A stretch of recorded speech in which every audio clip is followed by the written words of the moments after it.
प्रभु भोज। मेरी बड़ी इच्छा थी कि दुख भोगने से पहले यह फसह का भोज तुम्हारे साथ खाऊं। मैं तुमसे कहता हूँ, परमेश्वर के राज्य में इसका उद्देश्य पूरा ना होने तक मैं इसे ना खाऊंगा। जिस रात यीशु मसीह पकड़वाया गया, यीशु ने रोटी ली और धन्यवाद करके उसे तोड़ा। धन्य है प्रभु परमेश्वर आप, जो धरती पर अन्न उपजाते हैं।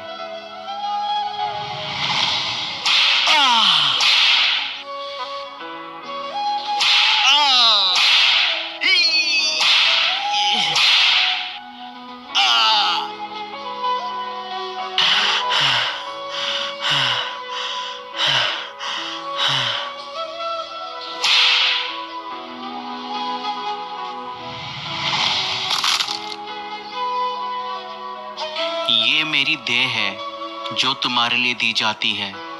मेरी याद में ऐसा ही किया करो। और चेलों ने उस रोटी में से खाया।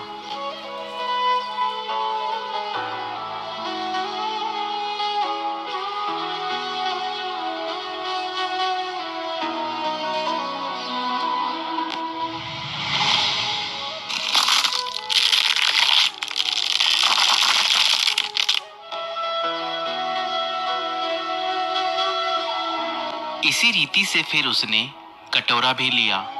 धन्य है प्रभु परमेश्वर आप, सृष्टि के मालिक, जो अंगूर की बेल पर फल लाते हैं।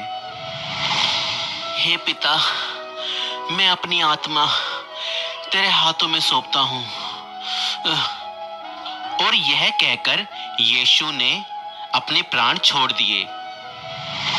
ये कटोरा मेरे लहू में नई वाचा है। इसे लो और आपस में बांट लो, और मेरी याद में ऐसा ही किया करो। और चेलों ने उस अंगूर के रस के कटोरे में से पिया। मेरे प्रियो, प्रभु भोज की सेवकाई एक पवित्र सेवकाई है। जिस रात यीशु मसीह पकड़वाया गया, उसने रोटी ली और तोड़ी और अपने चेलों को दी और कहा, यह मेरी देह है जो तुम्हारे लिए तोड़ी जाती है। मेरी याद में ऐसा ही किया करो।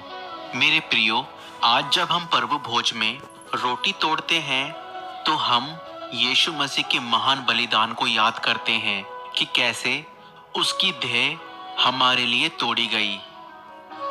और जब हम अंगूर के रस के कटोरे में से पीते हैं, तो हम यीशु के लहू में नई वाचा को याद करते हैं कि किस प्रकार हमारे पापों की क्षमा के लिए यीशु का पवित्र लहू बहाया गया। जिस प्रकार अंगूर को कुचलकर उसका रस निकाला जाता है, उसी प्रकार यीशु भी हमारे पापों की खातिर कुचला गया। यीशु का लहू पापों की क्षमा के लिए नई वाचा है। पुरानी वाचा में पापों की क्षमा के लिए मेमने का लहू बहाया जाता था। जब जब हम प्रभु भोज की रोटी में से खाते और पीते हैं, तो प्रभु यीशु मसीह की मृत्यु को जब तक वह नहीं आए प्रचार करते हैं।